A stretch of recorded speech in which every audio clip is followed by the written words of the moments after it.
Eirlysiau.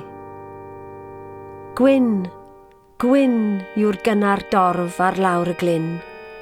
O'r ddeiar ddi y nef a'i myn, golau a'i pryn o'i gwely pridd, a'r hed y gwanwyn yn ddi glwy o'i cyffro hwy, uwch cai a phrydd.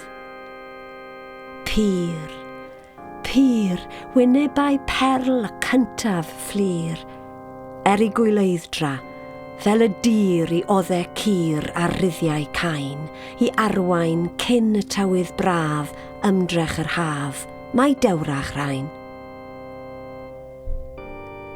Glân, glân, y gwynder cyntaf yw i can, panel o'r rhannau ar wahân, ail llawer tân fydd lliwiau'r tyd, ond glendid, glendid yma dardd, o enau'r bardd sy'n llunio'r byd.